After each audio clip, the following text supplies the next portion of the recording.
kites in big air, what helps, say, an advanced rider also help a beginner rider, because it's all kind of the same thing from your first jump to your biggest jump.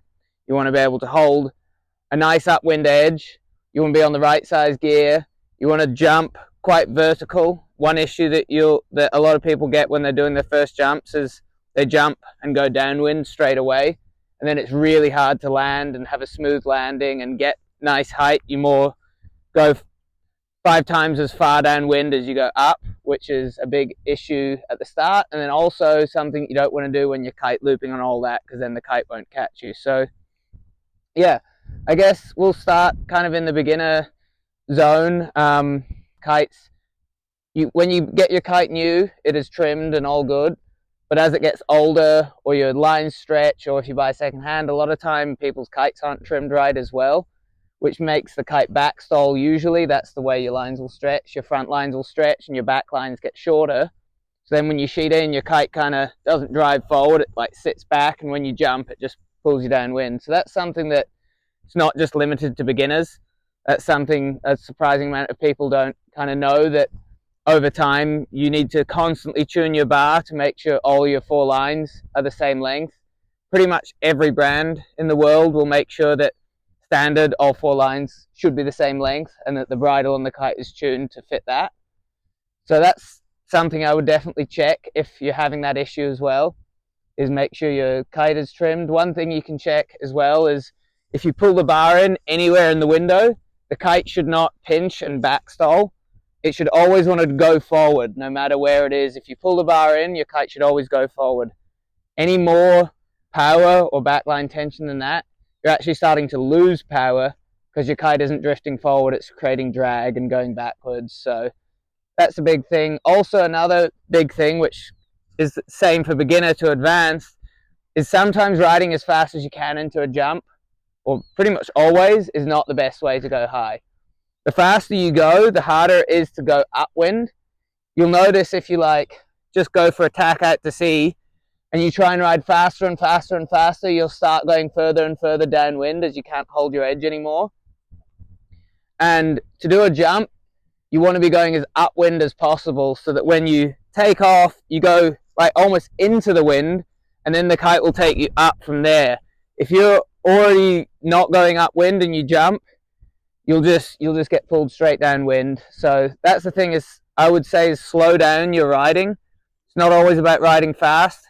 If you yes, you need speed to go higher, but I would say a medium speed with a really good upwind angle, or even a slow speed with a really good upwind angle, you're going to go higher and more controlled than a super fast speed with not a very good upwind angle. Then you'll just be out of control. You won't get much height. You won't get the nice floaty landing. You won't be able to down loop or heli loop your kite if you're going super fast downwind. So yeah, you really want to get that nice upwind takeoff. So really slow down, work on your edge. You don't even need to jump, just work on having a solid, strong edge going upwind and not skipping your board out. If you're skipping your board out, chances are, one, your board might be too big, but it's usually you need to work on your technique and slow down your riding. So that's a really big thing for your first jump. So this is been snapped in half. Yeah.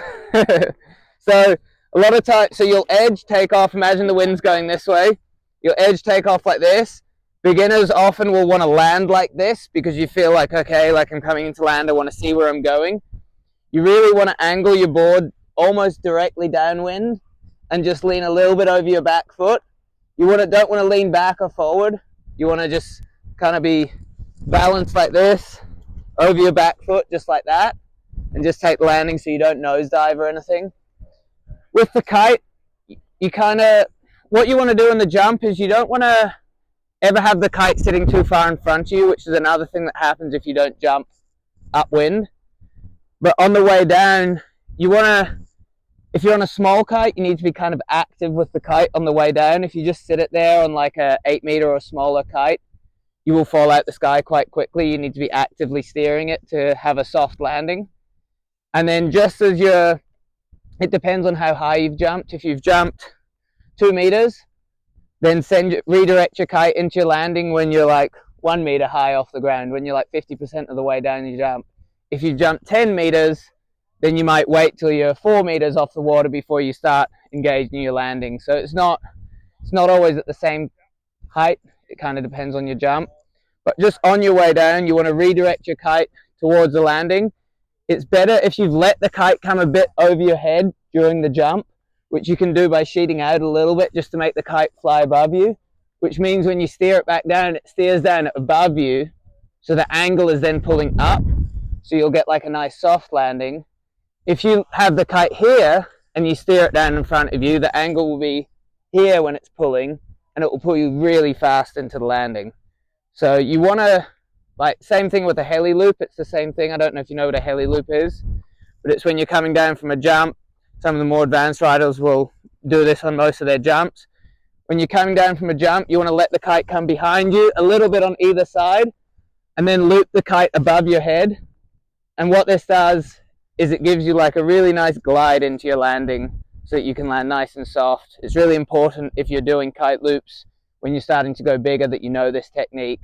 And it's really good for just landing jumps or transitions as well. When you try and heli loop it, it will turn into a bit of a kite loop, which will just pull you really fast into the landing, and you'll really need to, you know, either bail on your board or take a super fast landing.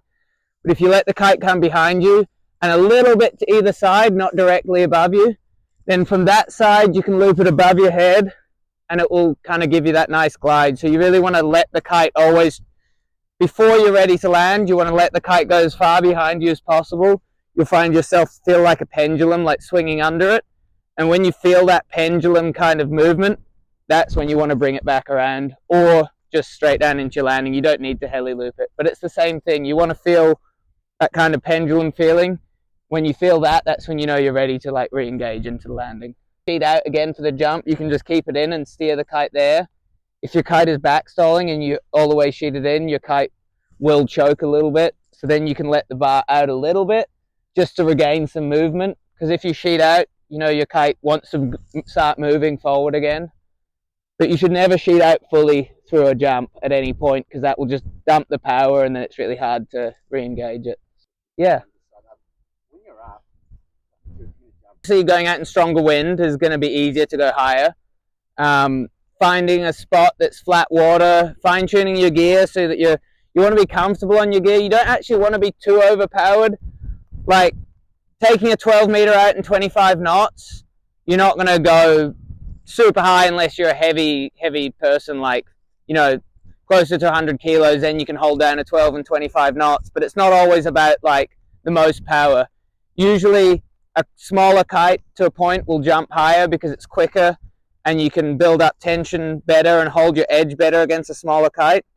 And it's kind of about being aggressive, honestly. Like it's not all about, you know, power and aggression, but it is, you need to be confident going in. You need to push hard, you need to steer hard and really push off. Like you can't kind of be relaxed going into it, and it is like you need to put some good effort into a big jump. That it definitely takes like a bit of strength and yeah, really kind of going for it. And also when you do take the step to going bigger, you kind of need to be prepared to, you know, crash a little bit as well, and have that like mentality that, okay, I'm going to risk a little bit more now because I'm going to start going higher. And when you start thinking that like you're happy to go bigger and you really want to just crank the kite hard, yeah, the more effort and aggression you put in, once you've got your technique down, then you will just start going bigger. I would start looking for, obviously waves are a really good way to go bigger with less technique, let's say. Like if you are riding at a wave, even if you don't jump off it, if you hit a 2 meter wave at full speed, you're going to go pretty high anyway. So that's a good way to, without much technique, get higher and get comfortable with being higher in the air as well. And learning your down loops and your soft landings, because when you are going higher, you want to be comfortable that you're landing well as well, because if you don't know how to come down softly from a 10 meter jump, you probably want to like work on smaller jumps still. But yeah, going bigger, I'd say just more practice learning your gear. Going, I mean, as well, like you kind of got to drive around Victoria. the pre-pop, I don't know if you're all familiar with what Ato was talking about. You see a lot of riders, I sometimes do it myself, like subconsciously. I don't know when or why I started doing it, but you'll see before a jump, they'll do a little jump and like a little pop like this high off the water and then land again into the edge. It's kind of like something that you would use a lot more doing big air or freestyle in lighter conditions.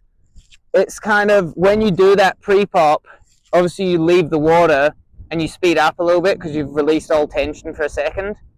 So it's that last little bit of like, and then when you land from the little pre-pop, you can dig the board really hard into the water and get a final kind of scoop. I would say it's like not necessary. For some reason, it's something like I'd say 50% of pros do it and 50% don't. So until you land into it, so you just be riding along normal, you do one little pre-pop without moving the kite, and as you land, then you go into your normal scoop, and then it's all normal from there. It doesn't change anything with your kite or anything. I wouldn't do it in choppy water, ever, because you'll just lose your edge and you won't be able to reset it again. In really flat water, it's a nice way to get the last like bit of juice out of your pop, because you can really, as you land, it gives you a little bit more force to dig in and pop up wind. In light wind, it helps with freestyle and free ride tricks. You'll see people like hopping the whole way into a trick, doing like 10 of them. It's just building speed because you're edging, building some tension, lifting off, and as you lift off, you get faster. Do it again, you get faster and faster each time. It's something to mess around with. It can be fun. You can like work with it. It's really good for like instant edge control as well, which is pretty important too. You want to be like really nice and snappy with your edge, so that it works for that. I just wouldn't say it's something you need to do, but you'll see a lot of people doing it. So a lot of people do ask about it, because like the biggest head game, the front roll, because it's the total opposite to, you know, you're edging. A back roll is obvious. You edge and you just keep edging and it throws you around. A front roll, you edge, and then as you get here, you want to like do the opposite movement. So it's about tucking your head, looking like under your bar kind of thing. But through any movement really, when you're learning, don't change your body position. If you go from crunched up to a front roll and then halfway around you extend, you'll just stop the rotation completely. And same thing as if you start extended and then really crunch up small halfway through and change the whole momentum of the trick, you'll kind of get stuck. So it's about kind of going under, looking, like you really got to always, whatever rotation you do, you've got to look over the shoulder of the way you want to go and keep that, and kind of keep your knee like up here as you're going round. So it's weird, you look under and then like that. It's really hard to imagine standing on the beach because, you know, you're kind of going upside down or around. But yeah, I would say keep your legs in. Don't let your legs behind you like the jump technique I was talking before. You want to keep your legs in and just keep looking. And you don't also want to change where your kite's pulling too much. If you've done a sent front roll, you want to make sure that you're doing the same normal thing you would do with a jump. So you want to be really confident with your jump technique and all that, so you're not getting halfway around your front roll, and then a lot of the time people with a front roll or back roll, they'll pull one way because they're rotating, and you just forget to keep your kite still. A little, like, I mean, you don't have to. With the back roll you can as well. I wouldn't shoot out all the way. Same thing, you know, if you change the power of the kite, it'll change your rotation as well. So you want to keep everything pretty consistent. You want to keep your kite one spot, the sheeting pretty similar, your body position like not fully crunched up, just a bit bent, and keep everything quite the same. And as long as you initiate well and look and then keep everything the same, you'll keep rotating. As soon as you change something, like if you fully sheet out or you straighten out or do something like that, that's when you'll stop the rotation. So if you initiate properly, which is edge, and then as you scoop, you like look under and start rotating. If you just hold that position and keep looking, you'll come around. So just about not changing anything in the air, basically. The board off, kicking your legs out straight and straight back in, it kind of tracks them on like one movement, because a lot of times when you go to put your board back on, the hardest bit is actually just finding your feet in the right position again. And if you kind of take them off at once and kick out and in, a lot of time you'll find your feet are like right in the same position. As well, you don't want to be facing completely forward. You want to be a little off to the side, because if you're fully forward, you've got your bar and lines kind of in your way. And if you're a little bit off to the side, either way, you've got like a much more open face to like reach the board. So same with a normal jump. If you're doing a board off, you don't want to be facing the same way as your kite, because it's really hard to like go through all this. So if you just turn a little bit, like if you're going to the left, a board off with your backhand's usually easier. So you like turn and face backwards a little bit when you take the board off, and you're open, and then you bring it back to land. So it's a lot easier if you're not got this in the way and you kind of turn it and it's pulling out to your side. That helps a lot as well. And any other discipline, because you are unhooked, you can't sheet in and out to control the power. You need to make sure your kite is trimmed perfectly. It should be, a lot of people think, oh, I need to trim my kite for unhooking. Your kite should be trimmed the same for unhooking as it is for big air, because your kite shouldn't backstall for any discipline in kiting. There's pretty much, I'd say kite foiling is the only time that you can use a backstalling kite to your advantage to like help your kite drift downwind in light wind.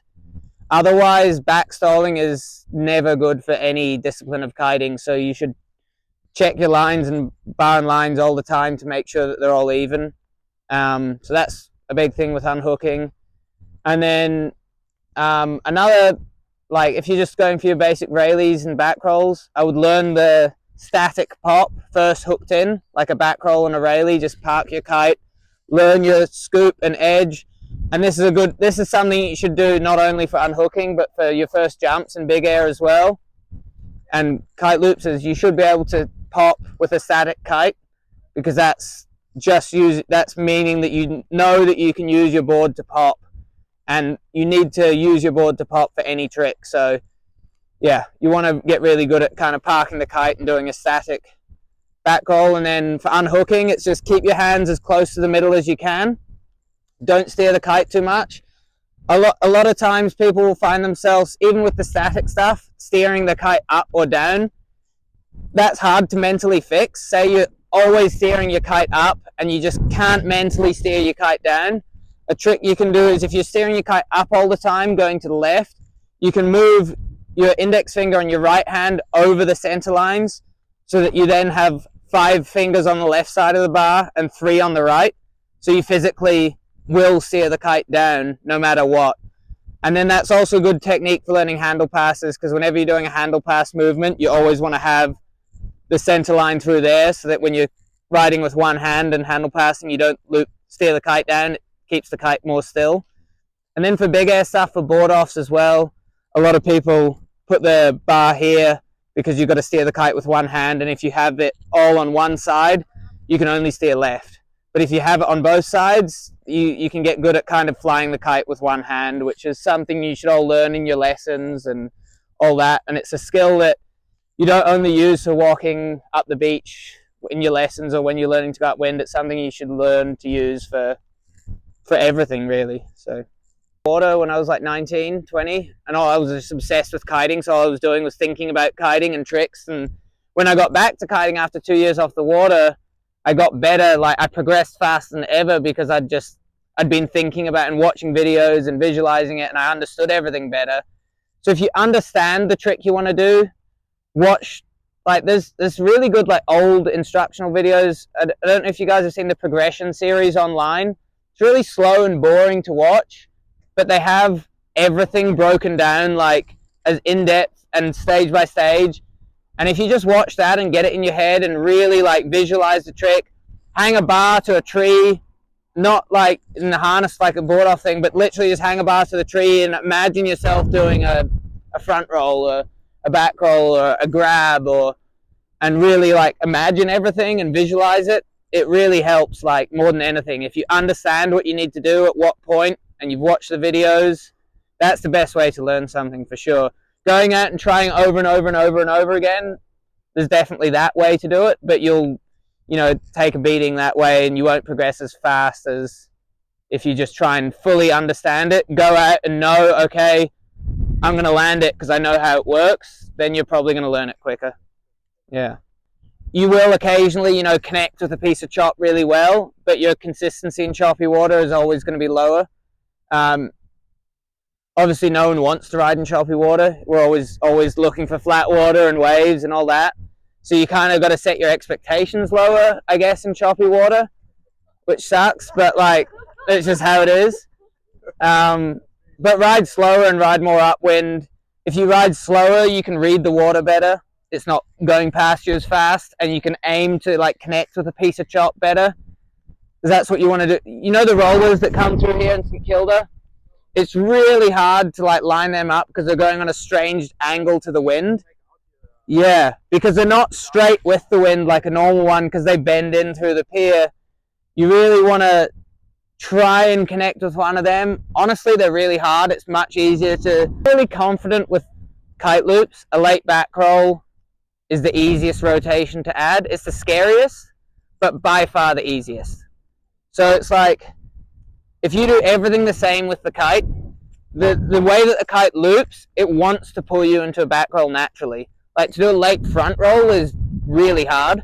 It's like a counterintuitive movement. To do a late back roll, if you stay tensed and as you loop it, the good thing about a late back roll is you can watch the kite loop, know that you've done a safe kite loop and you're going to be caught, and then do the back roll. So then you know, even if you don't land it, you're going to be caught and it will be a soft crash at worst.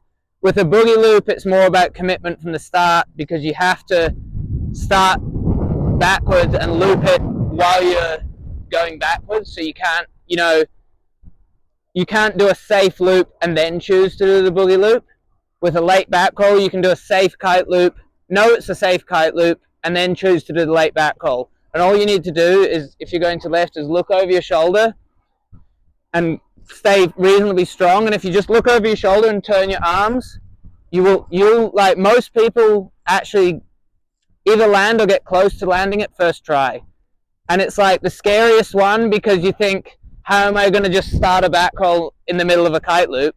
Where's the rotation going to come from? But the way the kite pulls you, and when you're coming out, if you just twist and commit to that, you'll just spin round and you'll come round, and you'll at least come round and be facing the water in your first try.